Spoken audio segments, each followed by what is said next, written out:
ಯಾರು ಶೀಲಾದಿತ್ಯ ಬೋಸ್ ಒಬ್ಬ ಏರ್ಫೋರ್ಸ್ ಅಧಿಕಾರಿ, ಏರ್ಫೋರ್ಸ್ ಇರ್ಬೋದು, ನೇವಿ ಇರ್ಬೋದು ಅಥವಾ ಆರ್ಮಿ ಇರ್ಬೋದು, ನಿಮ್ಮನ್ನು ಇನ್ಸ್ಟ್ರಕ್ಷನ್ ಕೊಡುವಂಥ ಲ್ಯಾಂಗ್ವೇಜ್ ಯಾವುದು? ಎಲ್ಲರಿಗೂ ಹಿಂದಿ. ತಮಿಳ್ನಾಡಿಂದ ಹೋಗಿರ್ಬೋದು, ಕೇರಳದಿಂದ ಹೋಗಿರ್ಬೋದು, ಕರ್ನಾಟಕದಿಂದ ಹೋಗಿರ್ಬೋದು, ಮಹಾರಾಷ್ಟ್ರದಿಂದ ಹೋಗಿರ್ಬೋದು. ನಿಮ್ಮ ಟ್ರೈನಿಂಗ್ ಇರ್ಬೋದು, ನಿಮಗೆ ಕೊಡುವಂತಹ ಏನು ಇನ್ಸ್ಟ್ರಕ್ಷನ್ಸ್ಗಳಿರ್ಬೋದು, ನಿಮಗೆ ಕೊಡುವಂಥ ಕಮಾಂಡ್ಗಳಿರ್ಬೋದು ಯಾವ ಭಾಷೆನಲ್ಲಿರುತ್ತೆ? ಹಿಂದಿನಲ್ಲಿರುತ್ತೆ. ನಿಮಗೆ ಅಲ್ಲಿ ಹೋಗಿ ನೀವು ಕಲಿತೀರಿ. ಅದೇ ರೀತಿ ಇಲ್ಲಿ ಬಂದಾದಮೇಲೆ ನೀವೊಂದು IAS ಆಫೀಸರ್ ತೊಗೊಳ್ಳಿ, ಅವನು ಕರ್ನಾಟಕ ಕೇಡರ್ ಆಫೀಸರ್ ಆಗಿರ್ಬೋದು, ತಮಿಳ್ನಾಡು ಕೇಡರ್ ಆಗಿರ್ಬೋದು, ಅಥವಾ ಯಾವ ಒರಿಸ್ಸಾದ ಕೇಡರ್ ಆಫೀಸರ್ ಆಗಿರ್ಬೋದು, 1 ವರ್ಷದೊಳಗಡೆ ಸ್ಥಳೀಯ ಭಾಷೆನ ಕಲಿಬೇಕು ಅಂತೇಳಿ ಕಡ್ಡಾಯವಾಗಿ UPSC ನಿಯಮ ಇಲ್ವಾ? ಅದೇ ರೀತಿಯಲ್ಲಿ ನೀವು ಒಂದು ಬ್ಯಾಂಕ್ ಅಧಿಕಾರಿಯಾಗಿ ಬರ್ತೀನಿ, ನೀವು ಆಯಿತು ಅದು ಬ್ಯಾಂಕ್ ಸರ್ವಿಸ್ಸಿಗೆ ನೀವು ಸೇರ್ಕೊಳ್ತೀರಿ, IBPS ಎಕ್ಸಾಮ್ ಪಾಸ್ ಮಾಡ್ಕೊಂಬರ್ತೀರಿ. 1 ವರ್ಷದೊಳಗಡೆ ಸ್ಥಳೀಯ ಭಾಷೆನ ಕಲಿಬೇಕು ಅನ್ನೋ ಕಡ್ಡಾಯ ನಿಯಮ ಇದೆಯಲ್ವ ನಿಮಗೆ? ಇದ್ದೇ ಇದೆ ಅಲ್ಲಿ. ಹೀಗೆ IAS ಅಧಿಕಾರಿಗಳು, IPS ಅಧಿಕಾರಿಗಳು, ಹಾಗೆ ಬ್ಯಾಂಕಿಂಗ್ ಅಧಿಕಾರಿಗಳು ಪ್ರತಿಯೊಬ್ಬರಿಗೂ ನಿಯಮ ಇದೆ. ನೀವು ಅದೇ ಥರ 16 ವರ್ಷದಿಂದ ಇಲ್ಲಿದ್ದೀರಿ. ಇದ್ದಾದ ಮೇಲೆ ಕನ್ನಡ ಭಾಷೆನ ನೀವು ಕಲೀರಿ.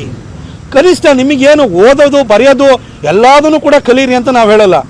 ಯಾರು ಸಿಕ್ಕಿದಾಗ ಮಿನಿಮಮ್ ಕಮ್ಯುನಿಕೇಷನ್ನು, ಒಂದು ಸಣ್ಣ ಸಂವಹನ ಮಾಡುವಂತಹ ಕನ್ನಡವನ್ನು ನೀವು ಕಲೀಲಿಲ್ಲ ಅಂದರೆ ಯಾಕೆ? ಈ ಕನ್ನಡದ ನೆಲದ ಇದೇ ನೀರು ಕುಡಿತೀರಿ, ಇಲ್ಲಿ ಇರುವಂಥ ಕಂಪ್ನಿಗಳಲ್ಲಿ ಕೆಲಸ ತೊಗೊಂಡಿದ್ದೀರಿ, ಇಲ್ಲೇ ಸೈಟ್ ತೊಗೊಳ್ತೀರಿ, ಇಲ್ಲೇ ಮನೆ ಕಟ್ಟಿಸ್ತೀರಿ, ಇಲ್ಲೇ ಫ್ಲ್ಯಾಟ್ ತೊಗೊಳ್ತೀರಿ. ಆದರೆ ಇಲ್ಲಿ ಭಾಷೆ ಮಾತ್ರ ಬೇಡ. ನಿಮ್ಮ ಭಾಷೆ ಬೇಡ ಅಂದರೆ ನಿಮ್ಮೂರಲ್ಲಿರಪ್ಪ. ನಮ್ಮೂರಿಗೆ ಬಂದು ನಮ್ಮ ಭಾಷಿಕರು, ನಮ್ಮ ಕನ್ನಡಿಗರು ಕಟ್ಟಿರುವಂತಹ ಇಲ್ಲಿನ ಒಂದು ವ್ಯವಸ್ಥೆ ಒಳಗಡೆ ವ್ಯವಸ್ಥೆಯ ಲಾಭ ಪಡ್ಕೊಂಡು ಈ ಭಾಷೆ ಬಗ್ಗೆ ತಾತ್ಸಾರ ಇಟ್ಕೊಳ್ಳುವಂಥದ್ದು, ಅಥವಾ ನಿಮ್ಮ ಮಧ್ಯದಲ್ಲಿ ಯಾರೋ ಆಟೋದವರ ಜೊತೆ ಜಗಳ ಆಯಿತು, ಇನ್ಯಾರಾದ್ರೂ ಬೈಕ್ನವರಿಗೆ ಬುದ್ಧಿ ಜಗಳ ಆದ ಕೂಡಲೇ ಇಡೀ ಕನ್ನಡಿಗರಿಗೆ ಕೆಟ್ಟ ಹೆಸರು ತರುವಂತಹ, ಕನ್ನಡಿಗರನ್ನ ಕೆಟ್ಟದಾಗಿ ಚಿತ್ರಿಸುವಂತಹ ಪ್ರಯತ್ನವನ್ನು ಮಾಡ್ತೀರಿ. ನಾನು ನಾರ್ತ್ ಇಂಡಿಯನ್ಸ್ಗೆ ಹೇಳಲಿಕ್ಕೆ ಬಯಸ್ತೇನೆ, ನೀವು ಈ ರೀತಿ ಒಂದು ಪ್ರಯತ್ನಗಳನ್ನ ನೀವು ಬಿಡಬೇಕು. ನೀವು ಇಲ್ಲಿದ್ದೀರಿ ಅಂತಂದಮೇಲೆ ಕನಿಷ್ಠ ಈ ಭಾಷೆಯ ಬಗ್ಗೆ ಗೌರವ ಪ್ರೀತಿನ ಇಟ್ಕೊಳ್ಳೋವಂಥದ್ದನ್ನು ನೀವು ಕಲಿಬೇಕು. ನಾವು ಕೂಡ ಎಲ್ಲ ಭಾಷೆನೂ ಕೂಡ ಗೌರವಿಸ್ತೀವಿ. ವಿಶೇಷವಾಗಿ ಕನ್ನಡಿಗರು ಭಾಷೆ ಆಧಾರದ ಮೇಲೆ ಯಾರಿಗೂ ತಾರತಮ್ಯ ಮಾಡಿಲ್ಲ. ಇದೇ ಬೆಂಗಳೂರಿನಲ್ಲಿ ಇವತ್ತು ಲಕ್ಷಾಂತರ ಜನ ಮಲಯಾಳಿಗಳಿದ್ದಾರೆ, ಲಕ್ಷಾಂತರ ಜನ ತಮಿಳಿದ್ದಾರೆ, ಅದೇ ರೀತಿ ತೆಲುಗವರಿದ್ದಾರೆ. ನಾವು ಯಾರ ಮೇಲೂ ಕೂಡ ನಾವೇನು ದೌರ್ಜನ್ಯ ಮಾಡೋಕ್ಕೆ ಹೋಗಿಲ್ಲ. ಆ ತೆಲುಗವ್ರು ಇರ್ಬೋದು, ತಮಿಳವ್ರು ಇರ್ಬೋದು, ಅಥವಾ ಮಲಯಾಳಿಗಳಿರ್ಬೋದು, ಇಲ್ಲಿ ಬಂದು ಇಲ್ಲಿ ಕೆಲಸ ಹುಡ್ಕೊಂಡು ಇಲ್ಲಿದ್ದೀರಿ ಅಂತಂದಮೇಲೆ ನೀವು ಇಲ್ಲಿಯವರಾಗಿ ಬದುಕಿ ಅಂತೇಳಿ ಹೇಳಿ ನಾವು ನಿರೀಕ್ಷೆ ಮಾಡ್ತೀವಿ. ಅದನ್ನು ಕೂಡ ನಾರ್ತ್ ಇಂಡಿಯನ್ಸಿಂದಲೂ ಕೂಡ ಸೇಮ್ ಅದನ್ನೇ ನಾವು ನಿರೀಕ್ಷೆ ಮಾಡುವಂಥದ್ದು. ಆ ಶೀಲಾದಿತ್ಯ ಬೋಸ್ ಸ್ಕ್ವಾಡ್ರನ್ ಲೀಡರ್ ಇದ್ದಾರಲ್ಲ, ಅವ್ರ ಮೇಲೆ ಪೊಲೀಸ್ ಇಲಾಖೆನೇ ಕೇಸನ್ನು ದಾಖಲಿಸುವಂಥದ್ದು ಮಾತ್ರ ಅಲ್ಲ, ಆತನನ್ನು ಕೋಲ್ಕತ್ತಾಕ್ಕೆ ಹೋಗಿರ್ಬೋದು, ಅರೆಸ್ಟ್ ಮಾಡಿ ತರಬೇಕು. ಆತ ಕನ್ನಡಿಗರ ಕ್ಷಮೆ ಕೇಳಬೇಕು. ಈ ರೀತಿ ನಾಟಕ ಮಾಡೋದಕ್ಕೆ ಇಲ್ಲಿ ಬರುವಂಥದ್ದಲ್ಲ. ಹಾಗೆಯೇ ನಾನು ಏರ್ ಚೀಫ್ ಮಾರ್ಷಲ್ ಅವರನ್ನು ಕೂಡ ನಾನು ಅವ್ರಿಗೆ ಮನವಿಯನ್ನು ಮಾಡ್ಕೊಳ್ತೀನಿ. ನಿಮ್ಮ ಇಲಾಖೆಯ ಒಬ್ಬ ಅಧಿಕಾರಿ, ಒಬ್ಬ ಏರ್ಫೋರ್ಸಿಗೆ ಸೇರಿದಂಥ ಅಧಿಕಾರಿ ಈ ರೀತಿ ಸುಳ್ಳು ಹೇಳುವಂಥ ಕೆಲಸ ಮಾಡ್ತಾನೆ. ಈ ರೀತಿ ನಿಮಗೆ ಒಂದು ಸತ್ಯಸಂಧತೆ ಇಲ್ಲದೆ ಇರುವಂಥ ಅಧಿಕಾರಿನ ಕೂಡಲೇ ನೀವು ಡಿಸ್ಮಿಸ್ ಮಾಡಬೇಕು.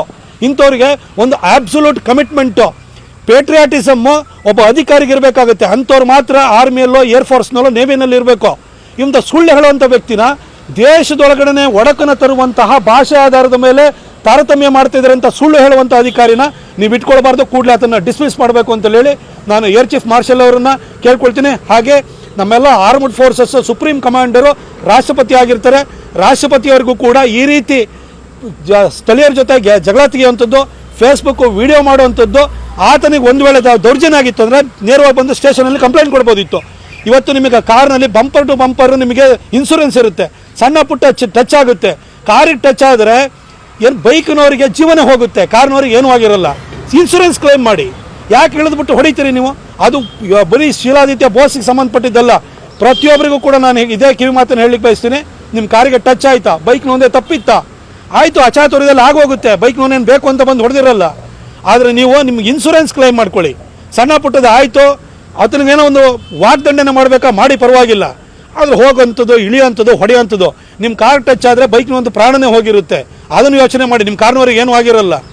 ಇದು ಬಿಟ್ಟು ಇದಕ್ಕೆ ಬೇರೆ ಬೇರೆ ಚಿತ್ರಣವನ್ನು ಕೊಡುವಂತಹ, ಕನ್ನಡಿಗರ ಹಣೆಪಟ್ಟೆ ಕಟ್ಟುವಂತಹ ಪ್ರಯತ್ನವನ್ನು ನಾವು ಸಹಿಸಬಾರ್ದು.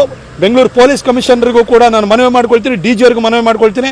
ಈ ಶೀಲಾದಿತ್ಯ ಬೋಸು ಆತ ಎಲ್ಲೇ ಇರ್ಬೋದು, ತಕ್ಷಣಕ್ಕೆ ಅರೆಸ್ಟ್ ಮಾಡಿ ನೀವು ತಗೊಂಬಂದು ಆತ ಕನ್ನಡಿಗರ ಕ್ಷಮೆ ಕೇಳೋ ರೀತಿಯಲ್ಲಿ ನೀವು ಮಾಡಬೇಕು.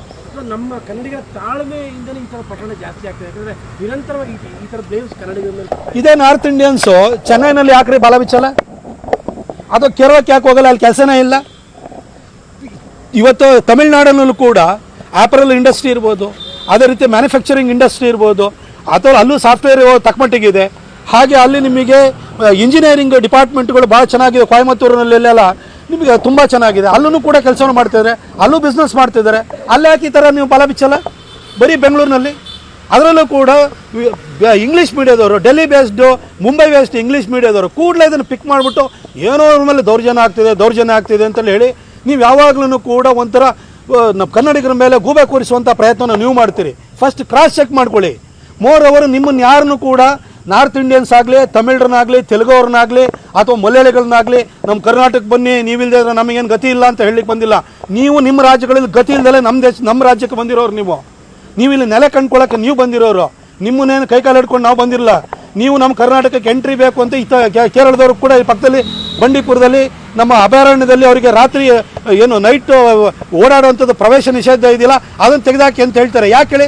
ಗತಿ ಇಲ್ಲ, ತಿನ್ನಕ್ಕೆ ಗತಿ ಇಲ್ಲದಲ್ಲೇ ಇಲ್ಲಿ ಕರ್ನಾಟಕ ಬರಬೇಕು. ಅವರಿಗೆ ಆಬಾದಿತ್ವ ಬರಬೇಕು. ಬೇರೆ ರಾಜ್ಯಗಳವರು ನಿಮ್ಮ ರಾಜ್ಯಗಳಲ್ಲಿ ಒಳ್ಳೆ ವ್ಯವಸ್ಥೆ ಇಲ್ಲದರಿಂದ, ಒಳ್ಳೆ ಕಂಪನಿಗಳು ಇಲ್ಲದೆ ಇರೋದ್ರಿಂದ, ಒಳ್ಳೆ ಕಾಲೇಜಸ್ ಇಲ್ಲದೆ ನೀವು ಇಲ್ಲಿ ಗತಿಗೆಟ್ಟು ಬರ್ತಾ ಇದ್ದೀರಿ. ನೀವು ನಮಗೆ ಪಾಠ ಹೇಳಕ್ಕೆ ಹೋಗ್ಬೇಡಿ. ಕನ್ನಡಿಗರು ಸಾಫ್ಟಾಗಿರ್ತಾರೆ ಅಂತ ಹೇಳಿದ ಕೂಡಲೇ ನೀವು ಏನು ಬೇಕಾದ್ರೂ ಮಾಡ್ಬೋದು, ನಮ್ಮ ಮೇಲೆ ಸವಾರಿ ಮಾಡ್ಬೋದು ಅಂತ ಹೇಳಿದರೆ ನಾವು ಬಗ್ಗಲ್ಲ. ಇದಕ್ಕೆ ವಾಪಸ್ ಯಾವತ್ತು ಕನ್ನಡಿಗರು ತಿರುಗಿ ನಿಲ್ತಾರೆ ಆವತ್ತು ನಿಮಗೆ ಉಳಿಗಾಲ ಇರಲ್ಲ ಅನ್ನೋದು 1991-92ನಲ್ಲಿ ಕಾವೇರಿ ಗಲಾಟೆ ಆದಾಗ ತಮಿಳುನಾಡವರಿಗೆ ಅನುಭವಕ್ಕೆ ಬಂದಿತ್ತು. ಅಂಥ ಒಂದು ಪರಿಸ್ಥಿತಿನ ಇನ್ನೊಂದು ಸರಿ ನೀವು ತಂದಿಟ್ಕೊಳ್ಳೋಕೆ ಹೋಗಬೇಡಿ. ನೀವು ಇದನ್ನ ಎಲ್ಲ ಭಾಷಿಕರಿಗೂ ಹೇಳಲಿಕ್ಕೆ ಬಯಸ್ತೀನಿ.